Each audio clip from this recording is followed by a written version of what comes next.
أعوذ بالله من الشيطان الرجيم بسم الله الرحمن الرحيم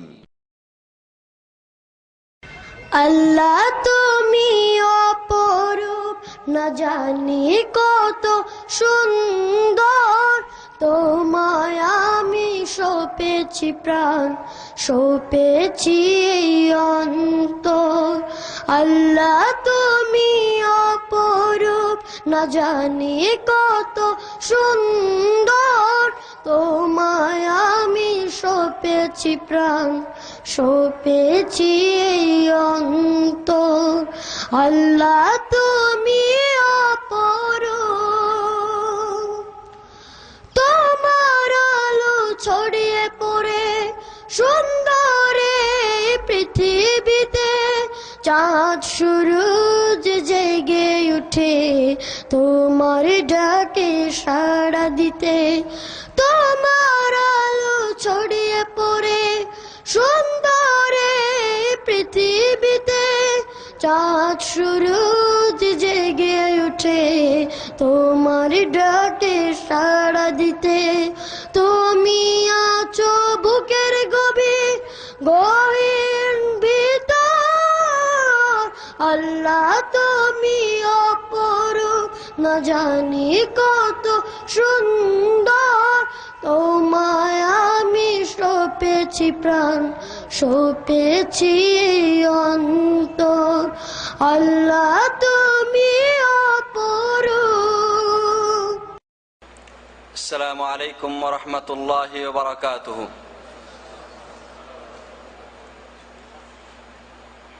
ইন্নাল হামদালিল্লাহ নাহমাদুহু ওয়া নাস্তাঈনুহু ওয়া নাউযু বিল্লাহি মিন শুরুরি আনফুসিনা ওয়া মিন সাইয়্যাতি আ'মালিনা। মান ইয়াহদিহিল্লাহু ফালা মুদিল্লা লাহু ওয়া মান ইউদ্লিল ফালা হাদিয়া লাহু। ওয়া আশহাদু আন লা ইলাহা ইল্লাল্লাহু ওয়াহদাহু লা শারীকা লাহু وأشهد أن محمدا عبده ورسوله. أما بعد فإن خير الحديث كتاب الله وخير الهدي هدي محمد صلى الله عليه وسلم وشر الأمور محدثاتها وكل محدثة بدعة وكل بدعة ضلالة وكل ضلالة في النار. ثم أما بعد فأعوذ بالله من الشيطان الرجيم. بسم الله الرحمن الرحيم. اتبعوا ما أنزل إليكم من ربكم ولا تتبعوا من دونه أولياء قليلا ما تذكرون. وقال النبي صلى الله عليه وسلم كل أمتي يدخلون الجنة إلا من أبى. قيل ومن يأبى يا رسول الله؟ قال من أطاعني دخل الجنة ومن عصاني فقد أبى. الحمد لله. প্রথমে আমরা মহান রব্বুল আলামিনের প্রশংসা আদায় করছি, যিনি আমাদেরকে আমাদের সঠিক ধর্ম বিশ্বাস জানা শেখার জন্য এবং সে অনুযায়ী আমল করার জন্য এরকম একটি মাহফিলে সমবেত করেছেন। আল্লাহ রাব্বুল আলামিন যেন আমাদের আজকের আগমনকে কবুল করে নেন। আমরা আজকে এই মাহফিলে যা আলোচনা করব এবং যা শুনব, তার মাধ্যমে যেন আমাদের ঈমান আকীদাকে ঠিক করতে পারি, আমাদের আমলকে সংশোধন করতে পারি। আল্লাহ যেন আমাদেরকে সেই তৌফিক দান করেন। সম্মানিত বন্ধুগণ, আজকে আপনাদের সামনে যে বিষয়ে আলোচনা পেশ করা হবে সে সম্পর্কে আপনারা আগেই শুনেছেন।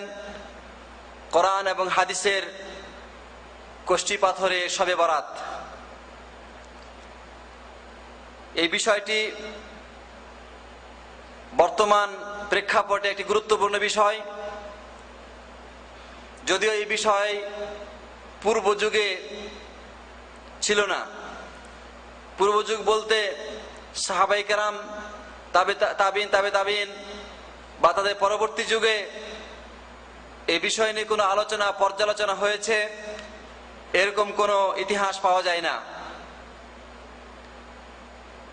অর্থাৎ এই বিষয়টি মুসলিম উম্মতের মাঝে একটি নতুন বিষয়। এজন্য এই বিষয়টির সাথে পরিচিত হওয়া দরকার, এই বিষয়টিকে নিয়ে পর্যালোচনা করা দরকার, যাতে করে শবে বরাত আসলে কি, শবে বরাতের মূল্য ইসলামে কতটুকু, এটা করলে লাভ আছে না ক্ষতি আছে,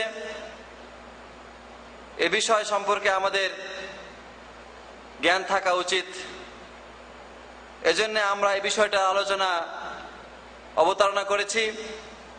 আল্লাহ রাব্বুল আলামিনের কাছে দোয়া করি, আল্লাহ যেন আমাদেরকে এই বিষয়টি যথাযথভাবে আলোচনা করার তৌফিক দান করেন। আমি মূল বিষয়ে যাওয়ার আগে আপনাদের সামনে একটি ভূমিকা রাখতে চাচ্ছি। এই ভূমিকার সাথে আমাদের বিষয়ের একটা বড় সম্পর্ক আছে। ভূমিকাটা হচ্ছে ইত্তিবা রাসূল সম্পর্কে। আল্লাহ রাব্বুল আলামিন মানুষ সৃষ্টি করেছেন এবং মানুষকে তাদের জীবন চলার জন্য সংবিধান দিয়েছেন। কেমন করে এই সংবিধান নিজেদের জীবনে বাস্তবায়ন করবে মানুষ, এই জন্য শিক্ষক হিসাবে, ওস্তাদ হিসেবে, গুরু হিসাবে যুগে যুগে কালে কালে নবী এবং রাসূল প্রেরণ করেছেন। তার ধারাবাহিকতায় সর্বশেষ জীবন বিধান, সর্বশ্রেষ্ঠ গ্রন্থ হচ্ছে আল কোরআন। আর এই কোরআনের বাস্তবায়নকারী, এই কোরআনকে প্রচার প্রসারকারী হচ্ছেন সর্বশেষ নবী, সর্বশ্রেষ্ঠ নবী, যাকে সাইয়্যিদুল মুরসালিন বলা হয়েছে। সেই নবী কে প্রেরণ করা হয়েছে। তিনি এই কোরআন পড়েছেন, কোরআন বুঝেছেন, কোরআন অনুযায়ী নিজের জীবনে আমল করেছেন এবং সে কোরআনকে সমাজে প্রতিষ্ঠা দান করেছেন, মানুষের মাঝে এর প্রচার প্রসার ঘটিয়েছেন। এজন্যই আল্লাহ রাব্বুল আলামিনের রিজামন্দি তখনই হাসিল করা যাবে যখনই আমি ওই টার্গেটে, আল্লাহ রিজামন্দি হাসিলের টার্গেটে পৌঁছার জন্য নবী করিম সাল্লাল্লাহু আলাইহি ওয়াসাল্লামের তরিকা এবং তার পথ এবং মতকে অনুসরণ করে চলব। এজন্য আল্লাহ রাব্বুল আলামিন পবিত্র কোরআনে কারিমে বিভিন্ন জায়গায় এটা গুরুত্ব দিয়ে আরোপ করেছেন। আমরা জানতাম না ঈমান কি, আমরা জানতাম না নামাজ কি, আমরা জানতাম না সিয়াম কি, আমরা জানতাম না নেক কাজ কি, আমরা জানতাম না আল্লাহর আনুগত্য কাকে বলে। এই সব কিছুর বিবরণ, সব কিছুর বর্ণনা, সবকিছু পুঙ্খানুপুঙ্খ রূপে প্রিয় রাসূল মুহাম্মদ মুস্তাফা সাল্লাল্লাহু আলাইহি সাল্লাম বর্ণনা করে গেছেন 23টি বছরে। এবং তার দুনিয়া থেকে চলে যাওয়ার আগ মুহূর্তে এই ধর্মকে, এই দ্বীনকে পরিপূর্ণ করে রেখে গেছেন। আল্লাহ তাআলা ও কথা কোরআনে বলে দিয়েছেন, আল-ইয়াওমা আকমালতু লাকুম দীনাকুম ওয়া আতমামতু আলাইকুম নি'মাতি ওয়া রাদিতু লাকুমুল ইসলাম দীনা। আজ আমি তোমাদের দ্বীনকে পরিপূর্ণ করে দিলাম, আমার নিয়ামত তোমাদেরকে পূর্ণরূপে দান করলাম, আর জীবন বিধান হিসাবে তোমাদেরকে দান করলাম ইসলাম। সুতরাং ইসলাম পরিপূর্ণ, দ্বীন পরিপূর্ণ, জীবন বিধান পরিপূর্ণ।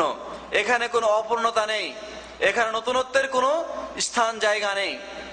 আল্লাহ রাব্বুল আলামিন আমাদের জন্য এই ধর্মকে পরিপূর্ণ করে দিয়েছেন, আর এই ধর্মের মাঝেই আমাদের কর্মগুলোকে সীমাবদ্ধ রেখে দিয়েছেন। আল্লাহ বলছেন, ইত্তাবিউ মা উনজিলা ইলাইকুম মির রাব্বিকুম, তোমাদের রবের পক্ষ থেকে যা নাজিল করা হয়েছে তোমরা তারই অনুসরণ করো। ওয়ালা তাত্তাখিযু মিন দুনিহি আউলিয়া, এবং তাকে বাদ দিয়ে অন্য কোনো ওলি আউলিয়া, পীর ফকির, দরবেশ এসবের অনুসরণ করিও না। আল্লাহ তাআলা সূরা আরাফের প্রথম আয়াতে এই কথা বলে দিয়েছেন। আল্লাহর পক্ষ থেকে যা নাজিল করা হয়েছে সেটার অনুসরণ করতে বলা হয়েছে। কোরআন আল্লাহর পক্ষ থেকে নাজিল হয়েছে, কোরআনের মধ্যে সব বর্ণনা পাওয়া যাবে না। আল্লাহ নবী সাল্লাল্লাহু আলাইহি সাল্লামের জীবনীতে তার বিশদ বর্ণনা, বিশদ বিবরণ পাওয়া যাবে। এজন্য আল্লাহর নবীর জীবনী, তার কর্মনীতি এবং তার কথা, এগুলি আল্লাহর পক্ষ থেকে নাজিলকৃত। আল্লাহ তাআলা কোরআনে কারিমে বলে দিয়েছেন তার নবী সম্পর্কে, তার নবী কথা সম্পর্কে, ওমা ইয়ানতিকু আনিল হাওয়া ইন হুয়া ইল্লা ওয়াহয়ুন ইউহা। সূরা নজমে আল্লাহ বলে দিয়েছেন প্রিয় নবী সাল্লাল্লাহু আলাইহি ওয়াসাল্লাম নিজের কল্পনা প্রসূত, নিজের মস্তিষ্ক প্রসূত, নিজের ভিতর থেকে, নিজের ইচ্ছা থেকে তিনি কোনো কথা বলতেন না। ওমা ইয়ানতিকু, তিনি যেই কথা মুখ দিয়ে উচ্চারণ করতেন সেটা আল্লাহর পক্ষ থেকে ওহী হয়ে তার কাছে আসতো, তিনি সেটা উচ্চারণ করতেন। সুতরাং নবীর কথা আল্লাহর পক্ষ থেকে নাজিলকৃত। এই জন্য আপনারা শুনেছেন ওহী দুই প্রকার, ওহী মাতলু, ওহী গায়র মাতলু, অর্থাৎ সরাসরি আল্লাহর পক্ষ থেকে ওহী, আর একটা হচ্ছে পরোক্ষভাবে আল্লাহর পক্ষ থেকে ওহী। সরাসরি ওহী হচ্ছে কোরআন, এবং পরোক্ষভাবে যেটা ওহী হিসেবে এসেছে সেটা হচ্ছে সুন্নাত। সুতরাং এই সুন্নাতকে নাজিল করা হয়েছে আল্লাহর পক্ষ থেকে কোরআন, নাজিলকৃত কোরআনের ব্যাখ্যা করার জন্য। আল্লাহ তাআলা বলে দিয়েছেন ওয়ানাজ্জালনা ইলাইকা যিকরা লিতুবাইয়িনা লিন-নাসি মা নুযিলা ইলাইহিম, আপনার কাছে আমি এই কোরআনকে নাজিল করেছি যাতে করে আপনি মানুষের সামনে এটাকে বিশদভাবে বর্ণনা করে দেন। সুতরাং আল্লাহ নবী সাল্লাল্লাহু আলাইহি ওয়াসাল্লামের কাজ ছিল কোরআনকে ব্যাখ্যা করে দেওয়া, কোরআনকে মানুষকে বুঝিয়ে দেওয়া এবং এই কোরআনের কথা প্রচার প্রসার করা। এই জন্যে আল্লাহ নবী সাল্লাল্লাহু আলাইহি ওয়াসাল্লামের তরিকা ছাড়া অন্য কোন তরিকা, অন্য কোন পথ এবং মতে কখনো নাজাত পাওয়া যাবে না, কখনো কোরআন মানা যাবে না, কখনো এই কোরআনের প্রতি আমল করা যাবে না। কোরআনকে আল্লাহ তাআলা হেফাজত করেছেন, সেই সাথে সাথে নবীর দ্বীনকে, ইসলামকে হেফাজত করেছেন, এবং এই হেফাজত করার জন্য আল্লাহ তাআলা এর গ্যারান্টি নাজিল করে বলেছেন ইন্না নাহনু নাযালনা যিকরা ওয়া ইন্না লাহু লাহাফিজুন, নিশ্চয় আমি জিকির নাজিল করেছি আর এই জিকিরকে হেফাজত করার দায়িত্ব হচ্ছে আমার। জিকির বলতে এখানে ইসলাম উদ্দেশ্য, কোরআন উদ্দেশ্য, তথা আল্লাহ নবী সুন্নাহ উদ্দেশ্য। কারণ আল্লাহ তাআলা শুধু কোরআনকে হেফাজত করেছেন এমন কথা নয়, আল্লাহ তাআলা কোরআনকে হেফাজত করেছেন, সেই সাথে সাথে সুন্নাতকে হেফাজত করেছেন।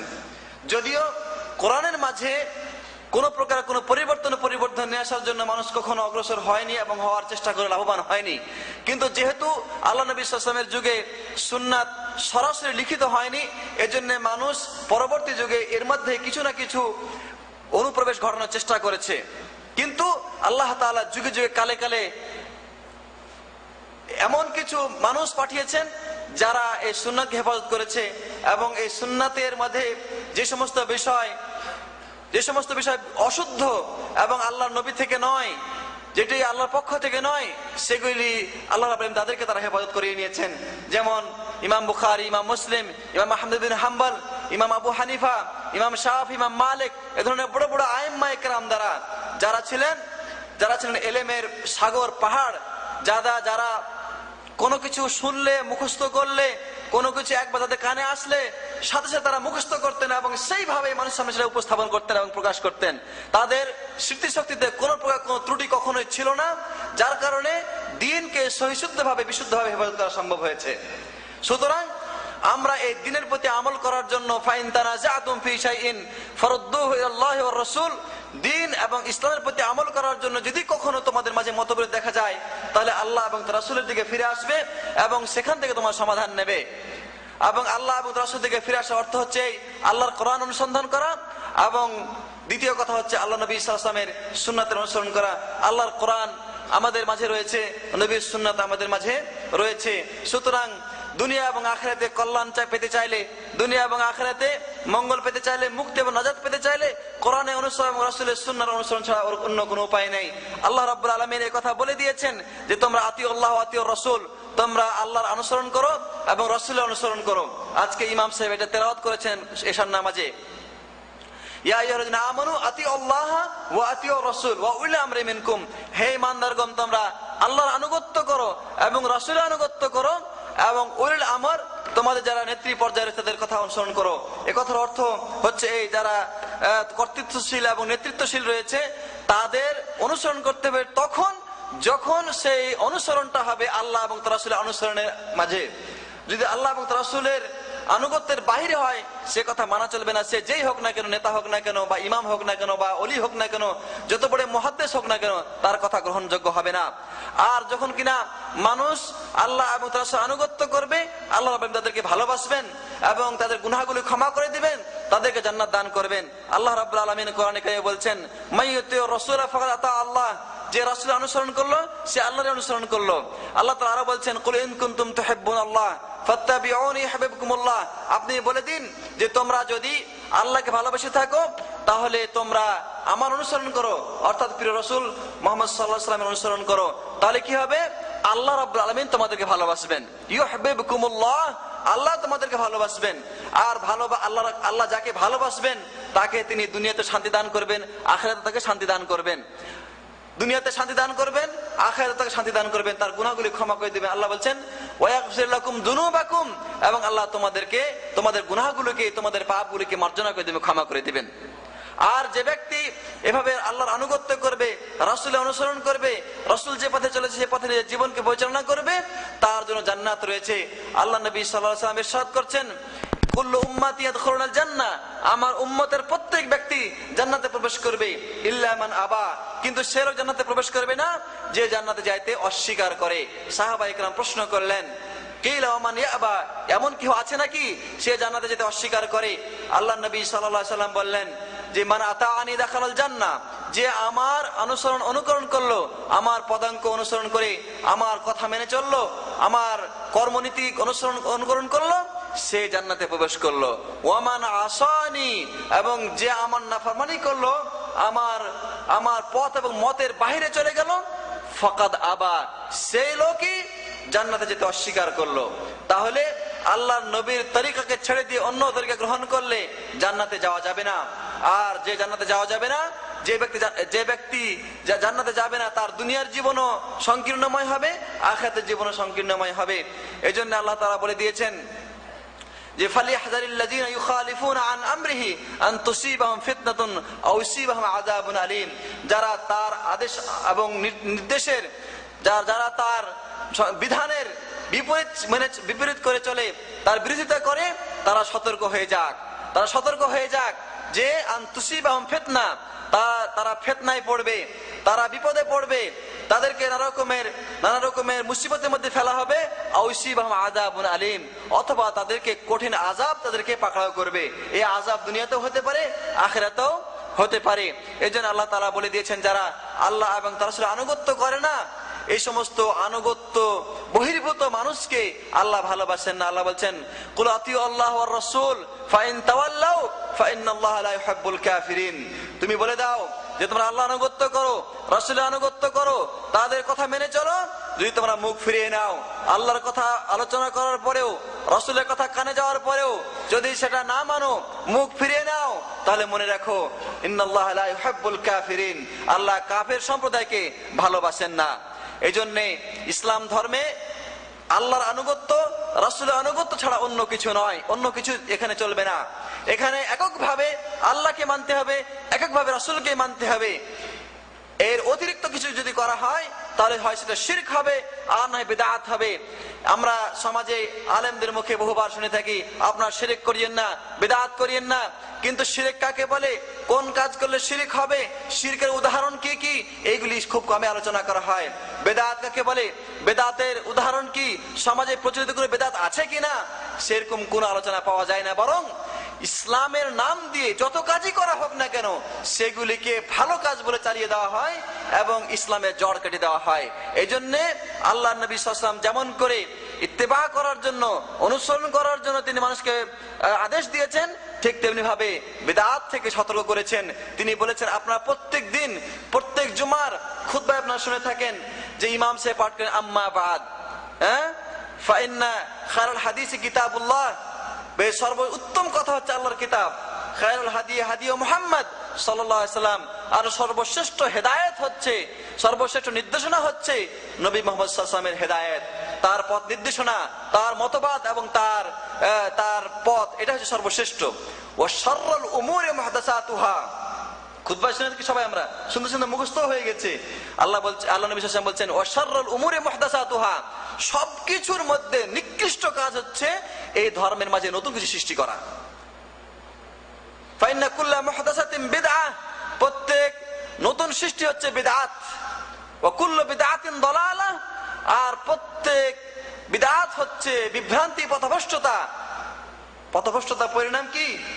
ওয়া কুল্লু দালালাতিন ফিন্নার, আর পথভ্রষ্টতা এবং বিভ্রান্তির পরিণাম হচ্ছে জাহান্নাম, এছাড়া অন্য কিছু নয়। সুতরাং ইসলামে আনুগত্য হচ্ছে জান্নাতের পথ, আর নতুন সৃষ্টি ইসলামের নাম দিয়ে নতুন সৃষ্টি হচ্ছে জাহান্নামের পথ। এজন্য আব্দুল্লাহ ইবনে মাসউদ বলেছেন, ইত্তাবিউ ওয়ালা তাবতাদিউ ফাকাদ কুফিতুম, তোমরা অনুসরণ করো, নতুন কিছু সৃষ্টি করিও না, ইবাদতের নাম দিয়ে বিদআত করিও না, কেননা তোমাদের জন্য যা দেওয়া হয়েছে এই ধর্ম, এই ইসলাম যথেষ্ট। সুতরাং যারা বিদআত করে, যারা ইসলামের নামে নতুন কিছু সৃষ্টি করে, তাদের পরিণাম অত্যন্ত ভয়াবহ। তাদের সম্পর্কে আল্লাহ নবী সাল্লাল্লাহু আলাইহি ওয়াসাল্লাম বলছেন, ইন্নাল্লাহ হাজাবাত তাওবাতা আন সাহিবি বিদআতিন হাত্তা ইয়াদাহা, যখন কোন মানুষ বিদআত করে সেই মানুষ থেকে আল্লাহ রাব্বুল আলামিন তওবা দরজা বন্ধ করে দেন, তার মাঝে এবং তওবার মাঝে একটা পর্দা লটকিয়ে দেন। সে তওবা করে না, তওবা তার নসিবে হয় না, কারণ যখন বিদআত করে তখন সে ভাবে আমি ইবাদত করছি, সুতরাং তওবা করার প্রয়োজন অনুভব করে না। যতক্ষণ সে ওই বিদআতকে না ছেড়ে দেবে, সেখান থেকে ফেরত না আসবে, ততক্ষণ আল্লাহ তার তওবা কবুল করবেন না। সুতরাং বিদআত যারা করবে তাদের পরিণাম অত্যন্ত ভয়াবহ। মনে রাখবেন, বিদআত আমাদের সমাজে ভাগ করা হয় দুই ভাগে বিভক্ত, ভালো বিদআত, মন্দ বিদআত। তা আমি এটার আলোচনায় আসবো, আমাদের এই বিষয়ের আলোচনায় আসবো যে ভালো বিদআত এবং মন্দ বিদআত। ইসলামে বিদআত বলতে সবই খারাপ, এখানে ভালো কোনো বিদআত নাই, মন্দ কোনো বিদআত নাই, সব বিদআতই হচ্ছে খারাপ। কেননা যে জিনিসটা অন্যায় এবং যে জিনিসটা খারাপ সেটাকে দুই ভাগে ভাগ করা চলে না। তবে কোন কোন বেদাত এরকম আছে যে এক ধরনের বেদাত হলো কুফরি, ইসলাম থেকে বের করে দেয়, আর ধরনের বেদাত হচ্ছে কি ইসলাম থেকে বের করে দেয় না, তবে ওই ব্যক্তির আমল বরবাদ হয়ে যায় এবং কিয়ামতের দিন সে আল্লাহর নবীর সুপারিশ থেকে বঞ্চিত হয়, হাউজে কাউসারের পানি থেকে সে বঞ্চিত হয়। সুতরাং বেদাত অত্যন্ত জঘন্য জিনিস। এটাকে হাসানা এবং সাইয়্যা, ভালো এবং মন্দ বেদাতে ভাগ করা, এটা বেদাতীদের কাজ, এটা বেদাতীদের কাজ। পূর্বর যুগের লোকেরা সাহাবায়ে কেরাম থেকে নিয়ে তাবিন, তাবিন, তারা কেউ বেদাতকে দুই ভাগে ভাগ করেন নাই, ভালো বেদাত এবং খারাপ বেদাত কেউ বলেন নাই। এটা বর্তমান যুগের ওই স্বার্থবাজ আলেম যারা পেট পূজা করে, ওই সমস্ত আলেমের এই সমস্ত ভাগ বাটোয়ারা করা বেদাত, তারা এগুলির মাধ্যমে নিজেদের স্বার্থ হাসিল করতে চায়। কারণ যদি ইসলাম বহির্ভূত কোনো কাজ ইসলামের নাম দিয়ে চালিয়ে দেওয়া হয় তাতে মানুষ গ্রহণ করবে না, সুতরাং তাদেরকে বলা হয় যেটা হচ্ছে কি মিষ্টি বেদাত, এটা মিষ্টি খাওয়ার বেদাত। ইয়া নবী সালাম আলাইকা বলে যদি দরুদ পাঠ করা হয়, পরবর্তীতে মিষ্টি বিতরণ করা হয়, শিরনি বিতরণ করা হয়, যদি বলা হয় যে এটা বেদাত, বলা হবে এটা হলো মিষ্টি বেদাত, এটা ভালো বেদাত, এটা হলো সুন্দর বেদাত। এমন তো কোনো খারাপ কাজ এখানে হচ্ছে না, সুতরাং এটাকে প্রতিহত করা বা প্রতিবাদ করা কোনো দরকার নাই। আমি মূল আলোচনায় ঢোকার আগে আরেকটা আপনাদের কাছে কথা বলবো, যাতে করে আপনারা বেদাত সম্পর্কে আরেকটা ভালো ধারণা রাখতে পারেন। সেটা হচ্ছে যখন এই ধরনের কথা আপনারা পেশ করবেন, তখন তারা আপনাদেরকে বলবে যে যদি এরকম এটা বেদাত হয়েই থাকে, তাহলে আপনারা এই যে ইলেকট্রিসিটি ব্যবহার করছেন, ভিডিও ব্যবহার করছেন, মাইক ব্যবহার করছেন, বাসে চড়ছেন, ট্রেনে চড়ছেন, আপনারা প্লেনে চড়ছেন, এগুলি কি বেদাত নয়? তো এই ধরনের কথা যারা বলে তারা প্রকৃত পক্ষে ইসলাম বুঝে না, তারা ইসলাম বুঝে না, ধর্ম সম্পর্কে ন্যূনতম জ্ঞান নাই তাদের, বেদাত এবং সুন্নাতের পরিভাষা সম্পর্কে সাধারণ জ্ঞান তাদের ভিতরে নাই, যার কারণে তারা এই কথা বলে থাকে। আপনাদেরকে আমি সুন্দর করে খুব সহজে বুঝাই দিচ্ছি। মনে রাখবেন, ইসলামের নাম দিয়ে যে কাজ করা হয় তার নাম হলো ইবাদত। তার নাম কি?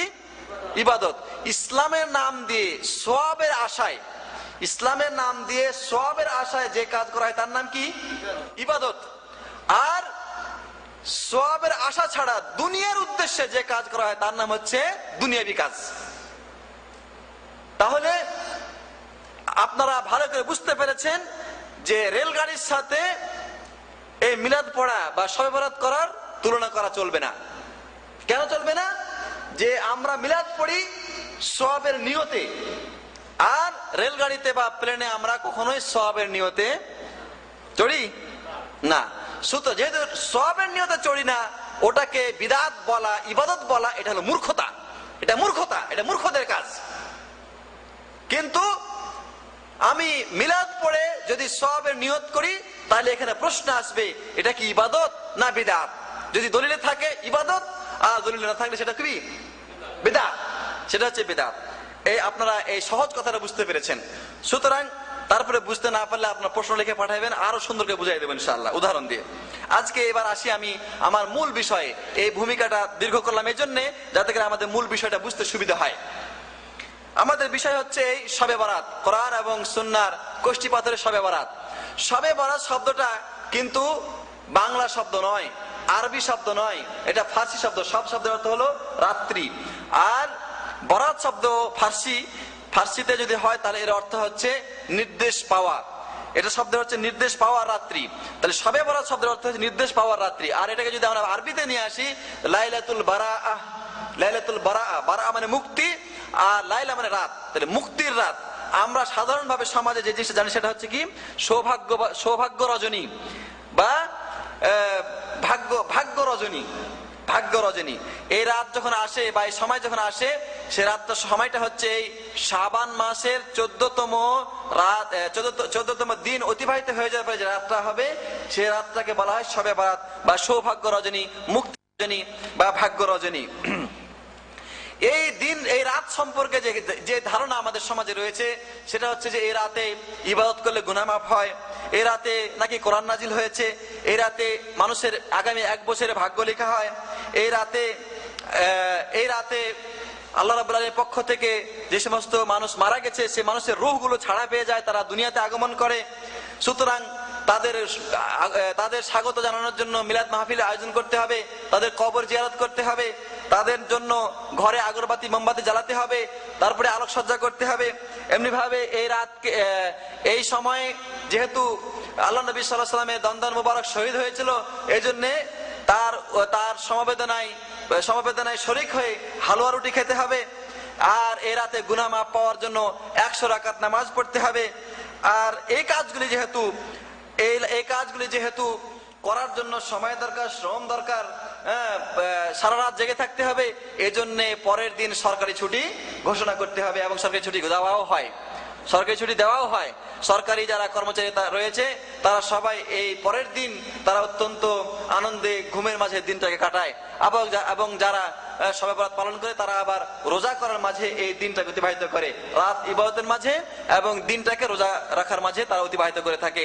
সম্মানিত বন্ধুগণ, আমি আপনাদের সামনে এই ধারণাগুলো এবং এই যে বিশ্বাসগুলি আমাদের সমাজে পেশ করা হয়, বক্তৃতায় পেশ করা হয়, আলোচনায় রাখা হয় এবং এটা নিয়ে অনুষ্ঠান করা হয়, প্রকৃতপক্ষে কোরআন এবং সুন্নাহর মাঝে এগুলির কি সত্যতা রয়েছে সেই সম্পর্কে আমি আজকে আলোচনা করব, যাতে করে মৌলিক বিষয়টা আমাদের সামনে প্রকাশিত হয় এবং আমরা সঠিক ইবাদত করে আমরা নবীর শাফাআত লাভ করি এবং হাওজে কাউসারের পানি পান করতে পারি। যে ধারণা করা হয় যে এই রাতে নাকি কোরআন নাজিল করা হয়েছে, আপনারা শুনবেন, আমি শাবানের 14 তারিখের দিন আসার আগেই আপনার টেলিভিশনে এবং পত্র পত্রিকায় নানা রকমের প্রবন্ধ শুনবেন, বক্তৃতা শুনবেন, প্রবন্ধ পাঠ করবেন, প্রবন্ধ আপনার বক্তৃতা শুনতে পাবেন। সেই জিনিসগুলি শোনার আগেই আপনাদের আমলগুলিকে বিশুদ্ধ করে নেওয়ার জন্য যে কথাগুলি তারা বলে থাকে সেই কথাগুলি কোরআন এবং হাদিসের আলোকে যাচাই করে আপনাদের সামনে পেশ করতে যাচ্ছি। তাদের মধ্যে অনেকে বলে থাকে যে এই রাতে নাকি কোরআন নাজিল করা হয়েছে, এবং সেটা দলিল কি? সূরা দুখান 3 নম্বর এবং 4 নম্বর আয়াত। আল্লাহ বলছেন, ইন্না আনজালনাহু ফি লাইলাতিন মুবারাকাহ ইন্না কুন্না মুনজিরিন ফিহা ইউফরাকু কুল্লু আমরিন হাকিম। সূরা দুখান 3 এবং 4 নম্বর আয়াত। আল্লাহ বলছেন যে নিশ্চয় আমি ইহা বরকতময় রাতে নাজিল করেছি এবং আমি ভীতি প্রদর্শনকারী, এর মধ্যে সমস্ত বিষয়কে বন্টন করে দেওয়া হয়, সমস্ত গুরুত্বপূর্ণ বিষয়কে বন্টন করে দেওয়া হয়। এই আয়াতটার তাফসীর করতে গিয়ে তারা বলে থাকেন যে এই বরকতময় রাত বলতে উদ্দেশ্য হচ্ছে শাবান মাসের মধ্য শাবানের রাত, অর্থাৎ 14 তারিখ দিবাগত রাত। এই রাতে আল্লাহ কোরআন নাজিল করেছেন এবং এই রাতে সব গুরুত্বপূর্ণ বিষয়কে বন্টন করা হয়, অর্থাৎ ভাগ্যকে লিপিবদ্ধ করা হয়। প্রকৃতপক্ষে এই ব্যাপারে যারা বেদাত করে এবং যারা এই ধরনের প্রচার প্রসার করে তাদের পক্ষে দলিল থাকে না এমন কথা নয়, দলিল আছে, কিন্তু সেই দলিল প্রত্যাখ্যাত। ইকরামা থেকে একটি ব্যাখ্যা পাওয়া যায়, তিনি বলেছেন যে এখানে বরকতময় রাত বলতে বরকতময় রাত বলতে শাবানের মধ্য শাবানের রাতকে বোঝানো হয়েছে, 14 তারিখ দিবাগত রাতকে বোঝানো হয়েছে। এখানে ইমাম ইবনে কাসির এবং ইমাম কুরতুবী তাদের তাফসিরে এই বিষয়ে বিস্তারিত আলোচনা করেছেন এবং তিনি বলেছেন, তাফসির ইবনে কাসির উল্লেখ করা হয়েছে যে যারা বলে যে এখানে বরকতময় রাত বলতে উদ্দেশ্য হচ্ছে শাবান মাসের মধ্য শাবানের রাত, তারা ভুল করেছে এবং কোরআনের সুস্পষ্ট উক্তির বিরোধিতা করেছে। কেননা কোরআনে আল্লাহ তাআলা সুস্পষ্টভাবে ঘোষণা দিয়েছেন যে কোরআন নাজিল করা হয়েছে রমজান মাসে। এমনি ভাবে কুরতুবী বলেছেন যে ইকরিমার বর্ণনায় এখানে বরকতময় রাত বলতে শাবানের মধ্য শাবান রাতকে বোঝানো হয়েছে, অর্থাৎ 14 তারিখ দিবাগত রাতকে বোঝানো হয়েছে। তিনি বলেছেন যে এটাও ভুল কথা, যারা এই কথা বলে তারা ভুল কথা বলে এবং বাতিল কথা বলে এবং তারা আল্লাহর উপরে মিথ্যা আরোপ করে, তারা মিথ্যা আরোপ করে। যদি একজন তাবি বা তাবির পক্ষ থেকে কথাটা বলা হয়েছে, তা আমরা তার ওজোর এরকম করতে বলতে পারি যে তিনি এই সম্পর্কে সঠিক হাদিস জানতেন না বা তার কাছে সঠিক কথা পৌঁছে নাই, যার কারণে তিনি নিজের পক্ষ থেকে কথা বলেছেন। এবং একজন মুজতাহিদ যদি ইজতিহাদ করে ভুল কথা বলে থাকে তাহলে আল্লাহ পাক তাকে ক্ষমা করবেন এবং ইজতিহাদের কারণে তিনি নেকি পেতে পারেন। কিন্তু আমরা আমাদের কাছে সঠিক বিষয়ে পৌঁছার পরে আমরা বেঠিক কথা গ্রহণ করতে পারি না। তো এই আয়াতের তাফসিরে ইবনে কাসিরে, কুরতুবীতে এবং অন্যান্য হাদিস গ্রন্থগুলোতে এবং এক আয়াতের তাফসির অন্য আয়াত দিয়ে করার মাধ্যমে আমরা জানতে পারি যে আল্লাহ তাআলা কোরআন নাজিল করেছেন রমজান মাসে। আল্লাহ কোরআনে সূরা বাকারায় বলছেন শাহরু রমাদান আল্লাযী উনজিলা ফীহিল কোরআন, রমজান সেই মাস যে মাসে কোরআন নাজিল করা হয়েছে। রমজান মাসে কোরআন নাজিল হয়েছে, শাবান মাসে নয়, শাবান মাসে নয়, রমজান মাসে নাজিল হয়েছে। রমজান মাসের কখন, কোন তারিখে? আল্লাহ বলছে ইন্না আনজালনাহু ফি লাইলাতিল কদর, নিশ্চয় আমি নাজিল করেছি উহা কদরের রাত্রিতে। কদরের রাত হচ্ছে ওমা আদরাকা মা লাইলাতুল কদর, লাইলাতুল কদরি খায়রুম মিন আলফি শাহর। লাইলাতুল কদর বা কদর রাত হচ্ছে সেই রাত যে রাত হচ্ছে আল্লাহ রাব্বুল আলামিনের কাছে 1000 মাসের চাইতেও উত্তম। আর এই কদর রাত হচ্ছে রমজান মাসের শেষ দশকের বেজোড় যে কোনো একটি রাত্রি। আল্লাহ নবী সাল্লাল্লাহু আলাইহি সাল্লাম কদর রাত অনুসন্ধান করার জন্য, বুখারীতে রয়েছে, মুসলিমে রয়েছে যে তিনি রমজানের প্রথম দশকে ইতিকাফ করেছেন, তিনি সেখানে পান নাই। রমজানের দ্বিতীয় দশকে ইতিকাফ করেছেন, সেখানে তিনি পান নাই। রমজানের তৃতীয় দশকে তিনি ইতিকাফ করেছেন, করে তিনি এই লাইলাতুল কদরকে পেয়েছেন এবং তা বিজোড় রাত্রিতে পেয়েছেন। সুতরাং এই কদরের রাত্রিতে কোরআন নাজিল করা হয়েছে এবং ইতিহাস থেকে পাওয়া যায় যে রমজান মাসের 21 তারিখের রাতে কোরআন নাজিল হয়েছে যখন নবী করিম সাল্লাল্লাহু আলাইহি সাল্লাম গারে হেরায় ছিলেন। সুতরাং কোরআন নাজিলের কথা যদি শাবান মাসে বলা হয় তাহলে কোরআনে অপব্যাখ্যা করা হয়, কোরআনে অন্যান্য আয়াতকে অস্বীকার করা হয় এবং জমহুর অধিকাংশ ওলামায়ে দ্বীনের তাদের মতামতকে প্রত্যাখ্যান করা হয় এবং এটা ভুল ব্যাখ্যা রূপে প্রমাণিত হচ্ছে। সুতরাং কোরআন নাজিল রমজান মাসে হয়েছে এই কথাই আমাদের জানতে হবে এবং এটাই কোরআন থেকে এবং আমরা হাদিস থেকে জানতে পারলাম। ওরা একটা কথা এখানে বলে থাকে, সেটা হচ্ছে যে শাবান মাসে কোরআন নাকি নাজিল হয়েছে, এটা লোহে মাহফুজ থেকে দুনিয়ার আসমানে অবতীর্ণ হয়, অতঃপর সে দুনিয়ার আসমান থেকে রমজান মাসে নবীর কাছে আসে। এই যে একটা ব্যাখ্যা তারা পেশ করে, এই ব্যাখ্যাটাও সম্পূর্ণ দলিলবিহীন। এরকম কোন ব্যাখ্যা পূর্ব যুগের কোন মুফাসসিরিনে কেরাম কেউ করে নাই। সুতরাং এটা সম্পূর্ণ বানাওয়াটি এবং মিথ্যা ব্যাখ্যা। এই ব্যাখ্যার দিকে আমাদের মন দেওয়া চলবে না। এমনি ভাবে লেখা হয়, বলা হয় যে এই রাতে আল্লাহ রাব্বুল আলামিন নাকি আগামী 1 বছরের তকদির, ভাগ্য লিখে রাখেন। যে আগামী 1 বছর ভাগ্য, কার বিবাহ হবে, কে জন্ম লাভ করবে, কার মৃত্যু হবে, কে রিজিক পাবে, সবগুলি এই রাতে লেখা হয়।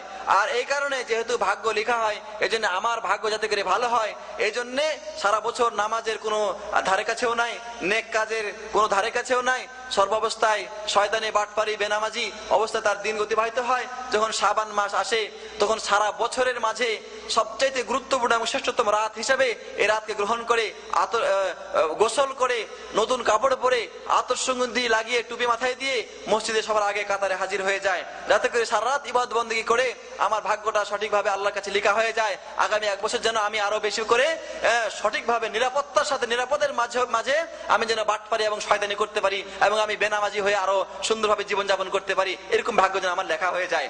এই জন্য সবাই এই কাজ শুরু করে দেয়। সম্মানিত বন্ধুগণ, এই শবে বরাতের রাতে বা 14 তারিখ শাবান মাসের 14 তারিখ দিবাগত রাতে ভাগ্য লেখা হয়। এই ব্যাপারে আল্লাহর পক্ষ থেকে, রাসূলের পক্ষ থেকে নির্দিষ্ট কোনো প্রমাণ নেই। আল্লাহ রাব্বুল আলামিন কোরআনে কারিমে সূরা কামারের 49 নম্বর আয়াতে, 52 নম্বর আয়াতে, 53 নম্বর আয়াত আল্লাহ বলছেন, ইন্না কুল্লা শাইইন খালাকনাহু বিকদর, প্রত্যেকটা জিনিস আমি পরিমিত রূপে কদরের সাথে সৃষ্টি করেছি। আল্লাহ বলছেন, কুল্লু শাইইন ফাআলুহু ফিজ জুবুর, প্রত্যেকটা বস্তু মানুষ যা করবে তা লিপিবদ্ধ করা আছে। ওয়া কুল্লু সগীরিন ওয়া কাবীরিন মুস্তাতার, প্রত্যেকটা ছোট এবং বড়, সামান্য এবং বেশি সব জিনিস আল্লাহ রাব্বুল আলামিন লিখে রেখেছেন। আর এটা কখন লেখা হয়েছে? মুসলিম শরীফে বর্ণনায় বলা হয়েছে, আল্লাহ নবী সাল্লাল্লাহু আলাইহি ওয়াসাল্লাম বলছেন, কাতাবাল্লাহু মাকাদিরাল খালায়েক ক্বাবলা খালকিস সামাওয়াতি ওয়াল আরদি বি50,000 সানা। আল্লাহ রাব্বুল আলামিন সৃষ্টিকুল সৃষ্টি করার আগে 50,000 বছর আগে সৃষ্টিকুলের ভাগ্য এবং তাদের তকদির লিখে রেখেছেন। অন্য রিওয়ায়াতে, তিরমিজির রিওয়ায়াতে বলা হয়েছে, আল্লাহ নবী সাল্লাল্লাহু আলাইহি ওয়াসাল্লাম বলছেন, আউয়ালু মা খালাকাল্লাহুল কালাম, আল্লাহ তাআলা সর্বপ্রথম কলম সৃষ্টি করেন, অতঃপর কলমকে বলেন উক্তুব, কলমকে বলা হয় তুমি লেখো। কলম বলে আমি কি লিখবো? আল্লাহ বললেন যে তুমি লেখো মাকাদিরাল খালায়েক, সৃষ্টিকুলের তকদির লেখো। এবং এটা ছিল এই পৃথিবী সৃষ্টি হওয়ার 50,000 বছর আগের কথা। সুতরাং এই দিনে ভাগ্য লেখা হয় বা এই রাতে ভাগ্য লেখা হয়, এটা সম্পূর্ণ কোরআন এবং হাদিস বহির্ভূত এবং যুক্তি বহির্ভূত কথা। সুতরাং এই আকীদা এবং বিশ্বাস রাখা কোনো মুসলমানের জন্য জায়েজ হবে না। এমনি ভাবে বলা হয় যে এই কদরের রাতে, এই শবে বরাতের রাতে গুনাহ মাফ করা হয়, এবং যেহেতু গুনাহ মাফ করা হয় এই জন্য রাতে নামাজ আদায় করতে হবে এবং দিনে সিয়াম পালন করতে হবে। এবং এটার পক্ষে দু একটা হাদিস উপস্থাপন করা হয়, যে হাদিসগুলি কোনোটা তিরমিজিতে রয়েছে, কোনোটা ইবনে মাজায় রয়েছে, কিন্তু এই হাদিসগুলো বিশুদ্ধ নয় কোনোটাই। আমি আপনাদের সামনে সেই সম্পর্কে আলোচনা করছি। যেমন আলী রাদিয়াল্লাহু আনহু থেকে বর্ণিত হয়েছে, তিনি বলছেন, আল্লাহ নবী সাল্লাল্লাহু আলাইহি সাল্লাম বলেছেন যে ইজা কানাত লাইলাতুন নিসফি মিন শাবান ফাকুমু লাইলাহা ওয়া সুমু নাহারাহা ফাইন্নাল্লাহা ইয়ানজিলু ফিহা লিগুরুবিশ শামসি ইলা সামাইদ দুনিয়া ফায়াকুলু আলা মিন মুস্তাগফিরিন লি ফাগফির লাহু আলা মুস্তারজিকিন ফারযুকুহু আলা মুবতালান ফাআওয়া ফিহি আলা কাযা ওয়া কাযা হাত্তা ইয়াতলা আল ফজর। ইবনে মাজাহ বর্ণনায় আলী রাদিয়াল্লাহু আনহু থেকে বর্ণিত হয়েছে, তিনি বলছেন, আল্লাহ নবী সাল্লাল্লাহু আলাইহি ওয়াসাল্লাম বলেছেন যে যখন শাবানের মধ্যরাত হয়, অর্থাৎ 14 তারিখ দিবাগত রাত আসে, তখন সেই সম্পর্কে আল্লাহ নবী বলছেন যে তোমরা এই রাতে কিয়ামুল লাইল করো, নামাজ পড়ো এবং দিনে রোজা রাখো। কেন?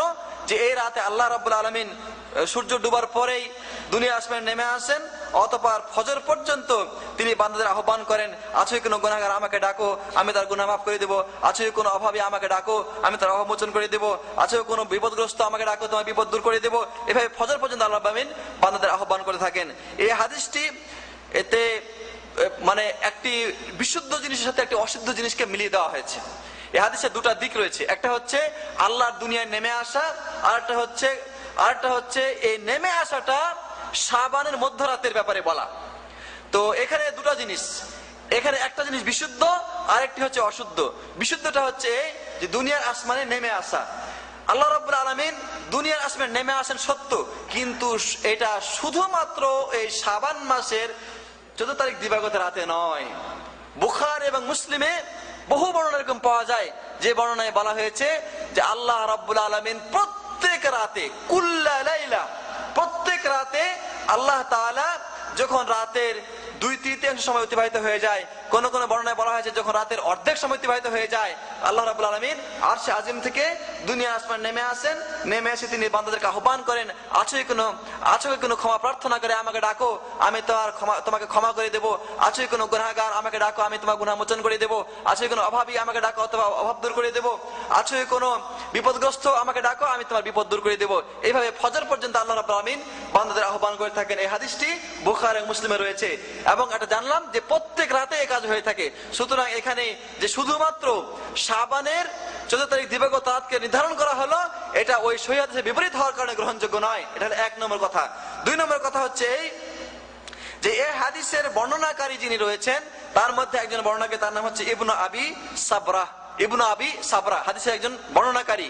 সেই বর্ণনাকারী সম্পর্কে মুহাদ্দিসিনে কেরাম বলেছেন যে তিনি হচ্ছেন জয়ীফ, দুর্বল, এবং কোন কোন লোক বলেছেন যে ইনি হচ্ছে হাদিস জালকারী। এই লোকটা হাদিস বানাইতো, নবীর নাম দিয়ে হাদিস বানাইয়া সমাজে পেশ করতো, তার মধ্যে এটা একটা হাদিস। সুতরাং যে লোক কিনা নবীর নাম দিয়ে হাদিস বানায় তার বর্ণনা করা হাদিস কখনো গ্রহণযোগ্য হতে পারে না। আর এই বানানো হাদিসটা, মন গড়া হাদিসটা অন্যান্য সহিহ হাদিসের বিপরীত হওয়ার কারণে প্রত্যাখ্যানযোগ্য, কখনোই গ্রহণযোগ্য নয়। এমনি ভাবে আরেকটা হাদিস আয়েশা রাদিয়াল্লাহু আনহা থেকে প্রমাণ পাওয়া যায় যে এই রাতে নাকি আল্লাহ রাব্বুল আলামিন গুনাহ মাফ করে থাকেন। হাদিসটা তিরমিজিতে রয়েছে। সেখানে বলা হচ্ছে এই যে আল্লাহ নবী সাল্লাল্লাহু আলাইহি সাল্লাম একদা রাতে আয়েশার সাথে শুয়েছিলেন, হঠাৎ করে তিনি বিছানা থেকে উঠে চলে গেলেন। তো আয়েশা রাদিয়াল্লাহু তাআলা আনহা তিনি খোঁজার জন্য পিছে পিছে বের হলেন। তো যখন আল্লাহ নবী সাল্লাল্লাহু আলাইহি ওয়াসাল্লাম আয়েশাকে দেখলেন, তখন বললেন যে আয়েশা, তুমি কি মনে করেছো আল্লাহ এবং তার রাসূল তোমার উপরে কোনো জুলুম করবে? তারপরে তিনি আয়েশাকে লক্ষ্য করে বলে, আয়েশা তুমি জানো যে আজকে এই শাবান মাসের 14 তারিখ দিবাগত রাত, সেই রাতে আল্লাহ তাআলা দুনিয়া আসমানে নেমে এসেছেন এবং তিনি আজকে অধিক সংখ্যক অনেক মানুষকে তিনি কি করবেন, ক্ষমা করে দিবেন। তিনি বললেন এটাকে কত মানুষকে ক্ষমা করবেন সে কথা বলতে গিয়ে তিনি বললেন যে কলব একটা গোত্র ছিল সেই যুগের, কলব গোত্রে যত ছাগল আছে ও প্রত্যেক ছাগলের শরীরে যে লোম আছে ওই লোম পরিমাণ যত মানুষ হবে সমস্ত মানুষকে আল্লাহ পাবেন এই রাতে ক্ষমা করে দিবেন। এই হাদিসটা আল্লাহ নবী সাল্লাল্লাহু আলাইহি ওয়াসাল্লাম তার সামনে পেশ করলেন। তো এই হাদিসটা যে বলা হচ্ছে, এই হাদিসটা তিরমিজিতে রয়েছে। তো যিনি এই হাদিসটা বর্ণনা করছেন তিনি বর্ণনা করে নিজেই বলে দিচ্ছেন এই হাদিসটা ঠিক না, এই হাদিসটা ঠিক না। তিরমিজি নিজে বর্ণনা করে তিনি বলছেন যে এই হাদিসটা আমি জানি না, এই হাদিস সম্পর্কে, এই হাদিসটা বিশুদ্ধতা সম্পর্কে আমার কোনো জ্ঞান নাই। এই হাজ্জাজ বিন আরতাত নামে একজন লোক হাদিসটা বর্ণনা করেছে।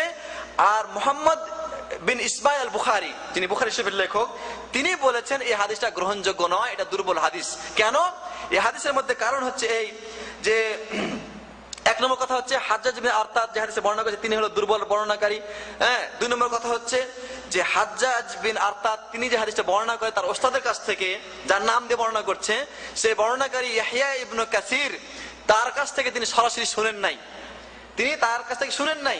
এমনি ভাবে ইয়াহইয়া ইবনে কাসির তিনি যে হাদিসটা তার ওস্তাদ উরওয়ার কাছ থেকে বর্ণনা করছেন, ওই উরওয়ার কাছ থেকেও ইয়াহইয়া এই হাদিসটা শুনে নাই। তাহলে বোঝা যাচ্ছে তাদের মাঝখানে একটা গ্যাপ রয়ে গেছে। একটা কথা আপনাকে যে বলি আমি, যে একটা ঘটনা ঘটেছে বাংলা মার্কেটে, তা আপনি জিজ্ঞাসা করবেন না যে এই ঘটনাটা আপনি কোথায় শুনলেন বা কিভাবে জানলেন। আমি যখন বলবো যে আমি দেখে এসেছি, আমি যদি বলি না আমি নিজ কানে অমুক লোকের কাছে শুনলাম, তখন আপনি যে লোকের কাছে, যে লোকের নাম আমি বললাম, সে লোকটা যদি সমাজের বাটপার লোক হয়ে থাকে, সে লোকটা যদি সমাজের একটা মিথ্যুক লোক হয়ে থাকে, একটা বাজে লোক হয়ে থাকে, আপনি কি তার কথা গ্রহণ করবেন? বলছি তো বাজে লোক নেই, সে সময় তো উল্টাপাল্টা সবসময় কথা বলে, তার কথা গ্রহণযোগ্য হবে না। যদি বলা হয় যে না না না, আরে ইমাম সাহেব বলেছে এই কথাটা, ইমাম সাহেবের কাছ থেকে শুনলাম আমি, তাহলে ভালো হইতে পারে, ইমাম সাহেব তো মিথ্যা কথা বলবে না। তো হাদিসকে এভাবে যাচাই বাছাই করা হয়েছে যে যারা সমাজের মাঝে ভালো লোক ছিলেন, যাদের স্মৃতিশক্তি প্রখর ছিল, ওই সমস্ত লোকের হাদিস গ্রহণযোগ্য হয়েছে। আর যারা সমাজে মিথ্যা কথা বলতো, মানুষের সাথে তারা খারাপ কাজ করতো, মানুষের সাথে খারাপ আচরণ করতো, এই সমস্ত লোকের হাদিস তারা গ্রহণ করে নাই। এগুলি যদি উচ্চমানের আলোচনা, কিন্তু আপনার জেনে রাখা দরকার যে ইসলাম ধর্মে যেটা বিশুদ্ধ কথা ওটাই গ্রহণযোগ্য হবে, যেটা বিশুদ্ধ নয়, যাদের স্মৃতিশক্তি দুর্বল, যারা কিনা ফাসেক এবং যারা কিনা পাপের কাজ করে, মিথ্যা কথা বলে, এদের কথা ইসলামে কোনোদিন গ্রহণযোগ্য হয়নি এবং হবেও না, এবং সেভাবে তারা হাদিস গ্রহণ করেছেন। সুতরাং আল্লাহ নবীর হাদিস গ্রহণ করার ব্যাপারে এমন লোকের হাদিস গ্রহণ করা চলবে না যে লোকটা জীবনে মিথ্যা কথা বলে, যে লোকটা হারাম কাজ করে, হারাম খায় বা মানুষকে ধোঁকা দেয়, বা তার স্মৃতিশক্তি দুর্বল। স্মৃতিশক্তি দুর্বল হলে ক্ষতিটা কি? যে হয়তো নবীর হাদিস সে শুনেছে, শোনার পরে স্মৃতিশক্তি দুর্বল হওয়ার কারণে নিজের পক্ষ থেকে সে বানায় কিছু কথা বলে দেবে। আর যদি বানায় নিজের কথা, সে কোনো কথা সে বলে দেয়, তাহলে তো এমন কথা বললো যে কথা নবী বলে নাই। সুতরাং আপনি ইসলামের প্রতি আমল করবেন, নবীর কথা গ্রহণ করবেন, নবীর আপনি কথার প্রতি আমল করবেন। এমন কথা আপনি আমল করলেন যে কথা নবীর পক্ষ থেকে আসে নাই, সে নিজের পক্ষ থেকে বানায় বলে দিয়েছে। এই জন্য ইসলাম ধর্মকে গ্রহণ করার জন্য বিশুদ্ধভাবে সহিহ হাদিসের উপর নির্ভর করে এই ইসলামকে গ্রহণ করতে হবে। সম্মানিত বন্ধুগণ, সুতরাং এই হাদিসটা জয়ীফ এবং কমজোর হওয়ার কারণে যিনি বর্ণনা করেছেন ইমাম তিরমিজি নিজে এটা বলে দিয়েছেন যে হাদিস গ্রহণযোগ্য নয়। সুতরাং সেটাও আমাদের আমল করার কোনো প্রয়োজন নাই। এমনি ভাবে এ ব্যাপারে আরেকটি হাদিস পাওয়া যায়, যে হাদিসটি সম্পর্কে একই কথা বলা হয়েছে যে আল্লাহ তাআলা এই শাবান মাসের মধ্যরাতে, অর্থাৎ 14 তারিখ দিবাগত রাতে আল্লাহ তাআলা অনেক সংখ্যক লোককে তিনি ক্ষমা করে দেন। বরং এটা বলা হয় যে সমস্ত মানুষকে আল্লাহ ক্ষমা করে দেন, শুধুমাত্র মুশরিক এবং হিংসাকারী এই মানুষকে আল্লাহ ক্ষমা করেন না। এটা অতিরিক্ত কথা এবং এটাও বিশুদ্ধ নয়, কারণ এই হাদিসের বর্ণনাকারী কয়েকজন দুর্বল বর্ণনাকারী রয়েছে। ইবনু লাহিয়া, তারপরে দাহহাক, তারপরে আব্দুর রহমান, এই সমস্ত বর্ণনাকারী তারা কোনটাই মুহাদ্দিসিনদের দৃষ্টিতে তারা বিশুদ্ধ নয় এবং তাদের হাদিস গ্রহণযোগ্য নয়। সুতরাং এই ক্ষেত্রে এই রাতে নামাজ আদায় করা এবং দিনে সিয়াম আদায় করার ব্যাপারে আল্লাহ নবী থেকে বিশুদ্ধ কোনো বর্ণনা আমরা পেলাম না। এখানে আরেকটি কথা, যারা সিয়াম আদায় করার ব্যাপারে যুক্তি দেখায় তারা আপনাকে বলবে যে ইমরান বিন হুসাইন নামক একজন সাহাবী তিনি বর্ণনা করছেন যে একদা আল্লাহ নবী সাল্লাল্লাহু আলাইহি ওয়াসাল্লাম এক লোককে লক্ষ্য করে বললেন যে তুমি কি সিরারে শাবানে রোজা রেখেছো? তো সে লোক বললো যে না, রাখি নাই। তখন আল্লাহ নবী সাল্লাল্লাহু আলাইহি ওয়াসাল্লাম বললেন যে তুমি রমজানের পরে এই এটা এক রোজার বিনিময়ে দুটা কাজা রোজা রেখে দিবে। তো এখানে সিরার বলতে তারা বলবে যে মধ্য শাবানের রোজা। তো প্রকৃতপক্ষে মুহাদ্দিসিনে কেরাম সিরার শব্দের যে অর্থ বা আরবি ভাষায় যে অর্থ করা সেটা হচ্ছে মাসের শেষ অংশটাকে, মাসের শেষ অংশ। ওই লোকের অভ্যাস ছিল মাসের শেষ পর্যন্ত রোজা রাখা, অথবা তার মান্যত ছিল রোজা রাখার, যে সে শাবান মাসের শেষে রোজা রাখবে। কিন্তু সে চিন্তা করলো আমি যদি এখন রোজা রাখি তাহলে আগামীকাল রমজান, তাহলে আমার রোজা রমজানের সাথে মিলে যাবে, সুতরাং আমি রোজাটা রাখবো না। সে রোজা রাখে নাই। নবী করিম সাল্লাল্লাহু আলাইহি ওয়াসাল্লাম বললেন যে না, তোমার রোজা রাখা উচিত ছিল, যেহেতু তুমি অভ্যাসবশত রোজা রাখতেছিলে, অথবা তোমার রোজা মান্যত ছিল। এই জন্য তিনি তাকে কাজা রাখার জন্য আদেশ করেছে। এই হাদিসটি মুসলিমে রয়েছে। সুতরাং এই হাদিসেও কিন্তু শাবান মাসের মধ্য শাবান রোজা রাখা বা 15 তারিখে রোজা রাখার ব্যাপারে কোনো দলিল পাওয়া যায় না। তো এই হচ্ছে রোজা সম্পর্কিত কথা। এরপরে আসুন আমরা আলোচনা করব যে এই দিনে বা এই রাতে 100 রাকাত নামাজ, আপনারা শুনেছেন যে 100 রাকাত নামাজ পড়তে হবে কুল আল্লাহ সূরা দিয়ে, 100 বার কুল আল্লাহ সূরা পড়তে হবে, দিয়ে এই 100 রাকাত নামাজ আদায় করতে হবে। আর এই নামাজ আদায় করার জন্য নতুন গোসল করে আসতে হবে, নতুন কাপড় পরে আতশগন্ধি লাগিয়ে আসতে হবে। তো এই নামাজের প্রকৃত অবস্থা কি এবং এই সম্পর্কে কোনো বর্ণনা পাওয়া যায় কিনা? প্রকৃতপক্ষে হাদিসের কোন গ্রন্থে, এমনকি জাল কিতাবেও কিন্তু এই ব্যাপারে কোনো প্রমাণ পাওয়া যায় না যে আল্লাহ নবী সাল্লাল্লাহু আলাইহি ওয়াসাল্লাম 1000 রাকাত বা 100 রাকাত নামাজ তিনি এই রাতে আদায় করেছেন। এরকম কোনো প্রমাণ কোনো কিতাবে পাওয়া যায় না। এমনকি যারা ওই যুগে হাদিস বানাইছে তারাও কিন্তু এরকম হাদিস বানায় নাই। আরো পরের যুগে এটা তৈরি হয়েছে। এবং এই ব্যাপারে 448 হিজরিতে সর্বপ্রথম বাইতুল মুকাদ্দাসে এই নামাজের প্রচলন হয়। মোল্লা আলী কারি হানাফি মাযহাবের একজন বিখ্যাত আলেম, ভারতবর্ষের তিনি একজন আলেম, তিনি অনেক কিতাব লিখেছেন।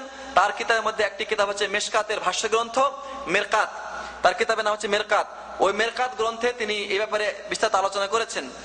আর তার অনেক কিতাব আছে, তার মধ্যে আরেকটা কিতাব হচ্ছে মওযুআত, মানে জাল হাদিসের ভান্ডার নামে একটা তিনি কিতাব লিখেছেন। সেই কিতাবে অনেক জাল হাদিস সমাজে প্রচলিত রয়েছে সেগুলি তিনি উল্লেখ করেছেন।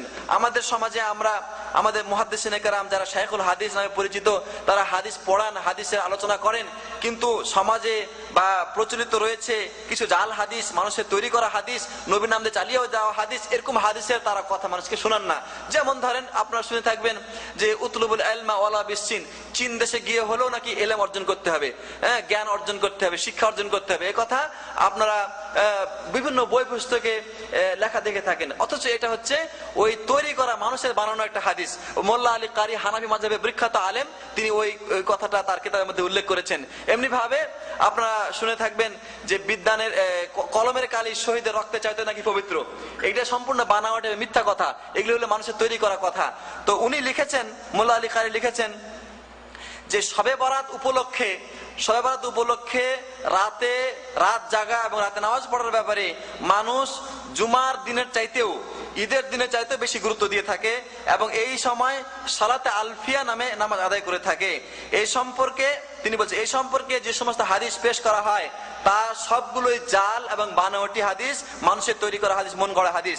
এই ব্যাপারে ইহয়া উলুমুদ্দিন গাজ্জালির একটা ইহয়া উলুমুদ্দিন নামে কিতাব আছে, সেই কিতাবের মধ্যে কিছু কথা আছে। এবং এমনি ভাবে ইবনুল আরাবি তিনিও তার একটা কুতুল কুলুব নামে একটা বই আছে, সেই বইয়ের মধ্যে তিনি কিছু কথা আলোচনা করেছেন যে নামাজ আদায় করার ব্যাপারে। তিনি বলছেন যে এই কিতাবগুলি পড়ে যেন কেউ ধোঁকা না খায়। কেন? এই জন্যে যে এই নামাজ আল্লাহর নবীর যুগে ছিল না, সাহাবায়ে কেরাম, তাবিন, তাবিল কারো যুগে ছিল না। এই নামাজ 448 হিজরিতে সর্বপ্রথম বাইতুল মুকাদ্দাসের একদল মূর্খ ইমাম, তারা মানুষের ভালোবাসা উপার্জন করার জন্য তারা এই নামাজকে প্রচলন করে, এবং এটার পক্ষে সেই সময় তারা কিছু জাল হাদিস তৈরি করে সমাজে ছেড়ে দেয়। আর যেহেতু এই নামাজের মাধ্যমে অনেক ফজিলত এবং গুনাহ মাফের কথা পাওয়া যায়, এই জন্যে মানুষ এটাকে খুব সহজে গ্রহণ করে। কারণ নতুন একটা কথা যদি সমাজে ছেড়ে দেওয়া হয় এবং তার বিরাট একটা ফজিলতের কথা বলে দেওয়া হয়, তাহলে মানুষ খুব সহজে গ্রহণ করে। পুরানা কথা মানুষ গ্রহণ করতে চায় না, যেটা তো অনেক আগে শুনেছি, নতুন কিছু দাও, একটা নতুন কিছু করো। তো সেভাবে ভিত্তি করে নতুন একটা নামাজের কথা প্রচলন করে দেওয়া হলো, মানুষ এটা গ্রহণ করে সেটার প্রতি আমল করতে লাগলো। এমনি ভাবে হাফেজ ইরাকি তিনি উল্লেখ করেছেন যে মধ্য শাবানে যে সমস্ত নামাজ পড়া হয় এবং সে সম্পর্কে যে হাদিস পেশ করা হয় সবগুলোই জাল হাদিস। তিনি একজন মুহাদ্দিস। এমনিভাবে ইমাম নববী, যিনি মুসলিম শরীফের ব্যাখ্যা লিখেছেন, ভাষ্য গ্রন্থ লিখেছেন, তিনি বলেছেন যে রজব মাসের প্রথম শুক্রবারে বা রজব মাসের শবে মেরাজকে কেন্দ্র করে যে সমস্ত নামাজ পাঠ করা হয়, আদায় করা হয়, এমনি ভাবে মধ্য শাবান রাতে যে 100 রাকাত নামাজ পড়া হয়, এগুলি সবই হচ্ছে বিদআতে দলালা, জঘন্যতম বিদআত। এগুলির পক্ষে কোনো প্রমাণ নেই, এবং যে সমস্ত এগুলি প্রমাণ করতে যে সমস্ত হাদিস পেশ করা হয়েছে বা যে সমস্ত কথা পেশ করা হয়েছে সেগুলি সম্পূর্ণ বাতিল। এবং কিছু কিছু আলেমদের কথা তিনি উল্লেখ করে বলেছেন যে সমস্ত কিছু কিছু আলেম এগুলিকে প্রমাণ করার জন্য কিছু অনর্থক কাগজ এবং কলম খরচ করেছে, সেগুলি কোনো প্রয়োজন ছিল না। এইভাবে মুহাদ্দিসিনে কেরাম এই সমস্ত ইবাদতে তারা প্রতিবাদ করেছেন। আপনারা ইতিপূর্বে গত মাসের আলোচনা সবাই শুনেছেন যে মেরাজ উপলক্ষে যে ইবাদত বন্দেগী করা হয়, যে অনুষ্ঠান করা হয়, মেরাজের উপলক্ষে রাত্রে যে নামাজ আদায় করা হয়, দিনে রোজা রাখা হয়, এগুলি সম্পূর্ণ বেদাত এবং ইসলামের নতুন সৃষ্টি, যে সম্পর্কে কোরআনে এবং সুন্নায় কোনো প্রমাণ পাওয়া যায় না। এমনি ভাবে শবে বরাতের রাতে আরেকটা জিনিস যে মানুষ বিশ্বাস করে থাকে, সেটা হচ্ছে এই যে এই রাতে রূহ আগমন করে থাকে, রূহে আগমন করে থাকে। তার দলিল কি? তানাজ্জালুল মালাইকাতু ওয়ার রূহ, এই রাতে ফেরেশতারা এবং রূহ নেমে আসে দুনিয়াতে। তো রূহ বলতে তারা ভাবে যে এখানে উদ্দেশ্য হচ্ছে মানুষের রূহগুলি দুনিয়ায় চলে আসে, মানুষের রূহগুলি দুনিয়ায় চলে আসে। এই কারণে দেখবেন যারা বিধবা রয়েছে তারা কি করে, তারা নতুন কাপড় পরে বা তারা তাদের ঘরগুলিকে লেপে পরিষ্কার পরিচ্ছন্ন করে, ঘরে আগরবাতি জ্বালায়, মোমবাতি জ্বালায় এবং রূহের আগমনে তারা প্রতীক্ষা করতে থাকে। তো এই যে একটা বিশ্বাস, এটা সম্পূর্ণ ভ্রান্ত বিশ্বাস। তার কারণ হচ্ছে এই যে তানাজ্জুল মালাইকাতু ওয়ার রূহ, ফেরেশতা এবং রূহের আগমন, এটা হচ্ছে কদরের রাত্রে হয়ে থাকে, কদর রাত্রে হয়ে থাকে, যেটা আপনারা সূরা কদরে শুনেছেন, ইন্না আনজালনাহু ফি লাইলাতুল কদর, লাইলাতুল কদরি খায়রুম মিন আলফি শাহর, তানাজ্জুলুল মালাইকাতু ওয়ার রূহ। এই কদরের রাত্রে মালায়েকা ফেরেশতারা নাজিল হন, এবং রূহ বলতে এখানে জিবরাইল আমিন উদ্দেশ্য, জিবরাইল আলাইহিস সালাম উদ্দেশ্য, এটা অন্য কোনো ফেরেশতা বা অন্য কোনো রূহ উদ্দেশ্য নয়, যে সম্পর্কে তাফসীর ইবনে কাসির এবং অন্যান্য গ্রন্থে সঠিকভাবে বর্ণনা রয়েছে। সুতরাং এটা একটি ভ্রান্ত ধারণা। আর কোন মানুষ যদি এই বিশ্বাস করে যে দুনিয়াতে রূহ নেমে আসে এবং তারা ছাড়া পায় ইল্লিন থেকে, সিজ্জিন থেকে, তাহলে তার এই বিশ্বাসটা কুফরি বিশ্বাসে রূপান্তরিত হবে। এবং তাদের এই আগরবাতি মোমবাতি জ্বালানোটা হিন্দুদের একটি উৎসবের সাথে মিলে যায়। হিন্দুদের একটি উৎসব রয়েছে যেটাকে দেওয়ালি উৎসব বলা হয়। তারা বছরের একটা নির্দিষ্ট দিনে তারা কি করে, ঘরের মাঝে, তাদের ঘরে, তাদের অফিসে, তাদের ইবাদত খানায়, সর্বক্ষেত্রে তারা কি করে, আগরবাতি জ্বালায়, মোমবাতি জ্বালায়, এবং তারা এই রাতটাকে উদযাপন করে, উৎসব করে। তো ঠিক একই অনুকরণে মুসলমানদের মাঝে একদল লোক, তারাও এই দিন আসলে বা এই রাত আসলে তারা আগরবাতি জ্বালায়, মোমবাতি জ্বালায়, এবং শুধু তাই নয়, তারা তাদের ঘরকে আলোকসজ্জা করে এবং বিল্ডিং গুলিকে আলোকসজ্জা করে, এবং এগুলির মাধ্যমে তারা অর্থ সম্পদের অপচয় করে থাকে। আর এগুলি প্রকৃতপক্ষে যে হিন্দুদের অনুসরণের কথা বলার অপেক্ষা রাখে না। মনে রাখবেন, আল্লাহ রাব্বুল আলামিন কোরআনে কারিমে বলে দিয়েছেন, কোন মানুষ যখন দুনিয়া থেকে চলে যায় তখন সে আর পৃথিবীতে ফেরত আসতে পারে না, কারণ আল্লাহ রাব্বুল আলামিন তার জন্য একটা আর পর্দা রেখে দিয়েছেন। আল্লাহ বলছেন, ওমিন ওয়ারাইহিম বারযাখুন ইলা ইয়াউমি ইউবআসুন, তাদের পিছনে রয়েছে বারজাখী জীবন, যেখান থেকে তারা কখনো ফিরে আসতে পারবে না, কিয়ামত পর্যন্ত তারা সেখানে অবস্থান করবে। এটা আল্লাহ রাব্বুল আলামিন কোরআনে কারিমে বলে দিয়েছেন। সুতরাং কোন মানুষ যদি বিশ্বাস করে যে মানুষ মৃত্যুবরণ করার পরে আবার দুনিয়ায় আসে বা আমাদের দেখা করতে আসে বা আমাদের আশেপাশে ঘুরে বেড়ায়, আমাদের বাড়ি দেখে শুনে যায়, তাহলে এটা সম্পূর্ণ কুফরি হবে এবং এই বিশ্বাস কোরআন বহির্ভূত হবে, যেটা কোনো মুসলমানের জন্য জায়েজ নয়। এরপরে এই যে বিশ্বাসটা, আমি আপনাদের সামনে একটা ঘটনা শোনাই, যে এটা তো সাধারণভাবে সমস্ত রুহের ব্যাপারে মানুষ ধারণা করে থাকে যে রুহগুলি বছরের একটা নির্দিষ্ট সময় ছাড়া পড়ে থাকে, ছাড়া পায় এবং তারা আমাদের মানুষের দেখতে আসে, তারা বাড়ি ঘরে কিভাবে কে আছে তারা দেখে যায়। যদি সাধারণ মানুষের ক্ষেত্রে এটা হয়ে থাকে, তাহলে পীর আউলিয়া যারা, তাদের ক্ষেত্রে কি হবে? তো পীর আউলিয়ার ক্ষেত্রে বলা হয়েছে যে যারা পীর এবং অলি, আল্লাহর অলি, তারা মরে না। তারা যেহেতু মরে না, নবীরাও মরে না, আমাদের নবী নাকি জিন্দা রয়েছেন, হায়াতুন নবী, তো তারা মরে না, অলিরাও মরে না। যেহেতু অলিরা মরে না, সেহেতু তিনি কি করেন, তাদের যারা মুরিদ রয়েছে তাদের তিনি দেখাশোনা করেন। তো অনেক আগের ঘটনা, আমি এক জায়গায় দাওয়াতি কাজে গেছিলাম, সেখানে এক ভাই কথা প্রসঙ্গে আমাকে বলেছেন যে ভাই, আমার আম্মার একজন পীর সাহেব ছিলেন, তো ওই পীর সাহেব যখন মারা যান, তখন ওই পীর সাহেব আমার নানা বাড়ি এলাকার লোক, তো তিনি যখন মারা যান তখন সেখানে তাকে একটা মাজার দেওয়া হয়, তার একটা মাজার করে দেওয়া হয়। আর মারা যাওয়ার আগে পীর সাহেব আমার আম্মাকে তিনি খাসভাবে বিশেষভাবে বলে যান যে আমি যদি মারা যাই তাহলে তুমি তোমার বাড়িতে আমার নামে একটা মাজার তৈরি করবে, এবং তুমি যদি ওই মাজার তৈরি করো তাহলে বিভিন্ন সময় আমি তোমার দেখাশোনা করার জন্য তোমার বাড়িতে আমি উপস্থিত হব। এবং ঠিক ওটার উপর ভিত্তি করে আমার মা আমাদের বাড়িতে, আমাদের বাড়ির সাইডে মাজার তৈরি করেছেন, এবং সেখানে তিনি প্রায় সময় সাপ্তাহিক এবং মাসিক এবং বাৎসরিক তিনি সেখানে নানা অনুষ্ঠান করে থাকেন। আর সেখানে আগরবাতি মোমবাতি তো আছেই। একজন মুসলমান নামধারী মানুষের মুখ থেকে আমি নিজের কানে শুনেছি, এবং সে এইভাবে আমার সামনে বলেছে যে তার মাকে তার পীর সাহেব দেখাশোনা করবে, এই জন্য নানা বাড়ি এলাকায় তার মাজার হয়েছে, পীরের মাজার হয়েছে, এবং তার বাড়িতেও সে তাকে মাজার দিয়েছে, এখানেও তাকে মাজার দিয়েছে। তো সম্মানিত বন্ধুগণ, এটা কোনো মুসলমানের আকীদা নয়। যদি এরকমই হয়ে থাকে তাহলে আমরা আমাদের প্রত্যেকের বাড়িতে আসুন না, আমরা প্রিয় নবী সাল্লাল্লাহু আলাইহি ওয়াসাল্লামের একটা মাজার করি, রাসূলুল্লাহ আমাদেরকে দেখাশোনা করবেন, তিনি আমাদের বিপদ আপদ উদ্ধার করে দিবেন। কিন্তু এটা কোনোদিন মুসলমানের আকীদা হতে পারে না। এটা হচ্ছে কুফরি আকীদা, বরং কুফরি আকীদা চেয়ে নিকৃষ্ট আকীদা। সেই যুগের কাফেররা তারা যখন কোথাও চলতো, তখন তারা একটা পাথর বুকে কিনে চলতো, তারা একটা মূর্তি বুকে কিনে চলতো, এবং এই পাথর এবং মূর্তি তাদেরকে সহযোগিতা করবে সেই বিশ্বাস তারা করতো। যাই হোক, রুহের আগমনে যে বিশ্বাস করা হয় সম্পূর্ণ ভ্রান্ত বিশ্বাস, এবং সেই বিশ্বাস থেকে আমাদের ঈমানকে রক্ষা করতে হবে। এরপরে আরেকটি বিশ্বাস যে হালুয়া রুটি খাওয়া হয়, এই দিনে যে হালুয়া রুটি খাওয়া হয় তার পিছনে যুক্তি কি? হালুয়া রুটি খাওয়ার পিছনে এক নম্বর যুক্তি হচ্ছে এই দিনে আমাদের যারা মোল্লা মুন্সি রয়েছে তাদের বাড়িতে একটা বড় মাপের একটা খানা তৈরি সেখানে পৌঁছে যায়। তা এই উপলক্ষে শুধু হালুয়া রুটি তাদের বাড়ি পৌঁছে এমন কথা নয়, হালুয়ার সাথে কোরমা, পোলাও, মাছ, মাংস, হুজুরের দোয়া তো নিতেই হবে, হুজুরকে মিলাদ পড়াতেই হবে। তো যেটা তাদের বাড়িতে পৌঁছে এবং পকেটে টাকাও অনেকগুলো আসে। সেই সাথে সাথে জনগণকেও একটা জিনিস দেওয়া হয়, সেটা হচ্ছে জনগণ এত একটা অনুষ্ঠান করলো, তারা খালি মুখে যায় কেমন করে, সুতরাং আপনারা চলেন সবাই হালুয়া রুটি খায়। তো হালুয়া রুটি যে খেলাম, তো অন্য কোনো খানা খেলাম না কেন? তার উদ্দেশ্য হচ্ছে যে এই দিনে নাকি আল্লাহ নবী সাল্লাল্লাহু আলাইহি ওয়াসাল্লাম উহুদ যুদ্ধে গিয়ে তার দন্দন মোবারক শহীদ হয়েছিল, তার সামনে দাঁতগুলি পড়ে গিয়েছিল, এই জন্য তিনি কখনো শক্ত খানা খেতে পারেন নাই। এই জন্য তার দুঃখে দুঃখিত হয়ে, তার ব্যথায় ব্যথিত হয়ে আমরা হালুয়া রুটি খেয়ে তার প্রতি সমবেদনা প্রকাশ করতেছি। সম্মানিত বন্ধুগণ, আমি ইতিপূর্বে বিভিন্ন সময়ে আলোচনা বলেছি যে এটা একটা ভ্রান্ত এবং হাস্যকর যুক্তি কথা যে আল্লাহ নবী সাল্লাল্লাহু আলাইহি ওয়াসাল্লাম তার দাঁত চলে গেছে বা পড়ে গেছে, এজন্য হালুয়া রুটি খেতে হবে। তো বছরে একদিন কেন, এক রাত কেন? সারা বছরই যদি নবীর প্রতি এত মহব্বত থাকে, যদি এত ভালোবাসা থাকে, এত প্রেম থাকে, তাহলে বছরে একদিন কেন, সারা বছরই খেতে হবে। তাহলে বোঝা যাবে যে হ্যাঁ, নবীর প্রতি মহব্বত আছে। কারণ আল্লাহ নবী সাল্লাল্লাহু আলাইহি ওয়াসাল্লাম যদি তিনি শক্ত খানা খেতে পারেননি, তাহলে উহুদের যুদ্ধের পরে কোনোদিন তিনি খেতে পারেননি। তাহলে তাই যদি তার অনুসরণ করতে হলে সারা জীবনে আমাকে হালুয়া রুটি খেতে হবে। কিন্তু একদিনে ওই হালুয়া রুটি খেয়ে নবীর প্রতি মহব্বত করা, প্রকাশ করা, এটা নবীর সাথে বেয়াদবি করারই নামান্তর। তারপরে 2 নম্বর কথা, যে আল্লাহ নবী সাল্লাল্লাহু আলাইহি ওয়াসাল্লাম যে উহুদ যুদ্ধে তার দান্দন মোবারক শহীদ হয়েছে, তো যুদ্ধ হলো কখন আর হালুয়া রুটি আমরা খাচ্ছি কখন? দাদার কবর কোথায় আর দাদি কান্দে কোথায়?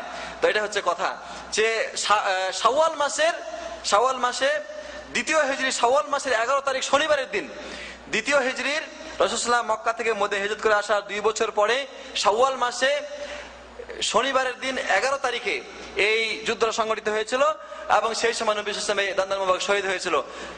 সেটাকে শাবান মাসে টেনে নিয়ে আসার কোনো যুক্তি থাকতে পারে না, সুতরাং এটা সম্পূর্ণ ভ্রান্ত এবং মানুষকে বিভ্রান্ত করার জন্য, ইতিহাস বিকৃত করার জন্য এই কথা পেশ করা হয়। এ থেকে আমাদেরকেও বিরত থাকতে হবে। এবার একটা প্রশ্ন, যে তাহলে শাবান মাসে আমাদের করণীয় কি? আমরা শাবান মাসে কোরআন সুন্নাহ মোতাবেক কি করতে পারি? এটা একটা প্রশ্ন। এই প্রশ্নের উত্তরে আমি সংক্ষেপে কয়েক মিনিটের মধ্যে যে কথাগুলো পেশ করতে, সেটা হচ্ছে এই যে শাবান মাসে আমরা 1 নম্বর কাজ হলো যে আগামী মাস রমজান, এই রমজানের জন্য আমরা দোয়া করব আল্লাহর কাছে, আল্লাহুম্মা বারিক লানা ফি শাহরাই রজব ওয়া শাবান ওয়া বাল্লিগনা রমাদান। হে আল্লাহ, তুমি আমাদেরকে রজব এবং শাবান মাসে বরকত দান করো এবং আমাদেরকে রমজান মাসে পৌঁছিয়ে দাও, যাতে করে রমজান মাসে আমরা সেখানকার খায়ের এবং বরকত লাভ করতে পারি এবং সেই মাসে আমরা আমাদের গুনাহ মাফ করার জন্য আল্লাহর কাছে নিজেদেরকে পেশ করতে পারি। এটা হলো 1 নম্বর। 2 নম্বর হচ্ছে শাবান মাসে নফল রোজা করা। নফল রোজা, আল্লাহ নবী সাল্লাল্লাহু আলাইহি সাল্লাম এই শাবান মাসে নফল রোজা করেছেন এবং আয়েশা রাদিয়াল্লাহু আনহা থেকে বর্ণনা রয়েছে যে তিনি বলছেন যে আল্লাহ নবী সাল্লাল্লাহু আলাইহি সাল্লাম শাবান মাসে এত অধিক সংখ্যক রোজা করেছেন যে অন্য মাসে তিনি এত সংখ্যক রোজা কখনোই করেন নাই। সুতরাং কোন মানুষ যদি রোজা করতে চায় তাহলে শাবান মাসে সে কন্টিনিউ রোজা করতে পারে, 1 থেকে নিয়ে চলতে থাকবে তার রোজা। এমনি ভাবে যদি শাবান মাসে রোজা রাখে তাহলে সে কতদিন পর্যন্ত রোজা রাখবে? এই সম্পর্কে অন্য হাদিসে আবু দাউদে, মুসনাদ আহমদে এবং তিরমিজিতে বর্ণনা হয়েছে। আল্লাহ নবী সাল্লাল্লাহু আলাইহি ওয়াসাল্লাম বলেছেন, ইযা কানা নিসফু মিন শাবান ফালা সাওমা হাত্তা ইয়াজিয়া রমাদান। যখন শাবান মাসের মধ্যবর্তী সময় এসে যায় তখন আর তোমরা রোজা রাখবে না। তাহলে বোঝা গেল কোন মাসে নফল রোজা রাখতে চায় তাহলে সে 1 থেকে নিয়ে 15 তারিখ পর্যন্ত রোজা রাখতে পারে, তারপরে আর সে রোজা রাখবে না। অন্য রিওয়ায়াতে বলা হচ্ছে, ইযা কানা নিসফু মিন শাবান ফামসিকু আনিস সিয়াম। যখন শাবান মাসের মধ্যবর্তী সময় এসে যাবে তখন তোমরা রোজা থেকে বিরত থাকো, রোজা থেকে বিরত থাকো। এমনি ভাবে কোন মানুষের যদি কোন রোজা কাজা থাকে, রমজান মাসে কোন রোজা কাজা থাকে, তাহলে তার এই কাজা রোজা এর আদায় করা সর্বশেষ সীমান্ত হচ্ছে শাবান মাস। শাবান মাসের পরে আর রমজান রোজা কাজা করা যাবে না, কারণ রমজান মাস এসে পড়লো, রমজান মাস এসে পড়লো। আয়েশা রাদিয়াল্লাহু আনহা বলেন যে আমার রোজা কাজা থাকতো রমজান মাসে, কিন্তু সারা বছর আমি এই রোজাগুলি কাজা আদায় করতে পারতাম না। শাবান মাসে যখন আল্লাহ নবী সাল্লাল্লাহু আলাইহি ওয়াসাল্লাম রোজা রাখতেন তখন আমি এই রোজাগুলি রেখে ফেলতাম। সুতরাং শাবান মাসে কারো যদি রোজা কাজা থেকে থাকে তাহলে সেটা সে আদায় করবে। এমনি ভাবে শাবান মাসে আরো রোজা রাখা যায় যদি কোনো মানুষ সাপ্তাহিক রোজা রাখা তার কোনো অভ্যাস থেকে থাকে, যেমন সোমবার বৃহস্পতিবার, তাহলে সে শাবান মাসে সোমবার বৃহস্পতিবার রোজা রাখতে পারে। সেই সোমবার বৃহস্পতিবার শাবানের 15 তারিখ পড়লো তার কোনো অসুবিধা নাই। এমনি ভাবে কারো যদি আইয়ামে বিদ বা প্রত্যেক মাসের চন্দ্র মাসের 3 দিন রোজা রাখা কারোর অভ্যাস থেকে থাকে তাহলে সে এই দিনে রোজা রাখতে পারে। শাবানের 13, 14, 15 তাতে কোনো গুনাহ হবে না, এটা তার জন্য জায়েজ রয়েছে। কিন্তু খাস ভাবে বিশেষভাবে শুধুমাত্র শাবানের 15 তারিখে রোজা রাখা এটা কোন মুসলমানের জন্য জায়েজ হবে না। কেন? আল্লাহ নবী সাল্লাল্লাহু আলাইহি ওয়াসাল্লাম থেকে এর কোনো প্রমাণ আমরা পেলাম না, যেটা আমরা এই আলোচনায় বুঝতে পারলাম। কেননা নির্দিষ্টভাবে কোনো দিন, কোনো সময় এবং কোনো মাসের মর্যাদা আমরা তখনই জানতে পারবো যখন এই ব্যাপারে আল্লাহর পক্ষ থেকে, রাসূলের পক্ষ থেকে কোনো প্রমাণ থাকবে। যেহেতু ব্যাপারে নির্দিষ্টভাবে আমরা সহিহ রায়াতে কোনো প্রমাণ পাচ্ছি না, সুতরাং এই দিনকে কেন্দ্র করে কোনো ইবাদত, কোনো রাত জাগা এবং কোনো রোজা রাখা এটা আমাদের জন্য কোনো ক্রমেই জায়েজ হবে না। সম্মানিত বন্ধুরা, আপনারা বহুকাল যাবত এই সৌদি আরবে বসবাস করছেন, যেখানে ইসলাম নাজিল হয়েছে, যেখানে ইসলামের সঠিক বাণী প্রসারিত হচ্ছে এবং আমল হচ্ছে, সেখানে কোনোদিন আপনারা শবে বরাতের কোনো নামাজ দেখেন নাই, কোনো ইবাদত দেখেন নাই, কোনো আতশবাজি দেখেন নাই, কোনো মোমবাতি আগরবাতি দেখেন নাই, আলোকসজ্জা দেখেন নাই। এখানকার ইমাম সাহেবরা কখনো শবে বরাত করার জন্য কাউকে আমন্ত্রণ জানান নাই। সুতরাং এই ইবাদতগুলি যে বিদআত, এ কথা বলার অপেক্ষা রাখে না। মনে রাখবেন যে বেদাত ইসলামে নতুন সমস্ত কাজই হচ্ছে বেদাত। সুতরাং যারা শবে বরাত উদযাপন করে, পালন করে, তারা বেদাত করে, তাদের থেকে আমাদেরকে সতর্ক থাকতে হবে। আর আপনারা যারা আজকে আলোচনা শুনলেন তারা সবাই এই থেকে বিরত হবেন এবং প্রত্যেকে টেলিফোনের মাধ্যমে, মোবাইলের মাধ্যমে, চিঠির মাধ্যমে আপনারা বা মেসেজের মাধ্যমে জানিয়ে দিবেন যে এই শবে বরাতের কোনো ইবাদত যেন আমাদের বাড়িতে না হয়। সমাজে আপনি বাধা দিতে না পারলেও অন্তত আপনার বাড়ি থেকে এই ইবাদত বিদআত নামক এই ইবাদতকে আপনারা উৎখাত করার চেষ্টা করবেন, যাতে করে আপনার বাড়িতে যদি এটা উৎখাত হয় তাহলে আপনি পরবর্তীতে অন্যকে দাওয়াত দিবেন এবং তারাও এ থেকে বিরত হবে এবং ইনশাআল্লাহ এক সময় আমাদের সমাজ থেকে বিদআতকে উৎখাত করা সম্ভব হবে। আল্লাহ রাব্বুল আলামিনের কাছে আমরা দোয়া করি, আল্লাহ রাব্বুল আলামিন যেন আমাদেরকে সঠিক ইবাদত জানার তৌফিক দান করেন এবং বিদআত থেকে আমাদেরকে রক্ষা করেন। আর বিদআত চিনে কোনটা বিদআত এবং কোনটা ইবাদত তা চিনে যেন সেইভাবে আমাদের জীবনকে পরিচালনা করার তৌফিক দান করেন। আল্লাহুম্মা আমিন। আকুলু কওলি হাযা আস্তাগফিরুল্লাহ লি ওয়া লাকুম ওয়া লিসাইরিল মুসলিমিন ফাস্তাগফিরুহুল গফুরুর রহিম ওয়া সাল্লাল্লাহু আলা নাবিয়িনা মুহাম্মদ ওয়া আলা আলিহি ওয়া সাহবিহি আজমাইন। আসসালামু আলাইকুম ওয়া রাহমাতুল্লাহি ওয়া বারাকাতুহু।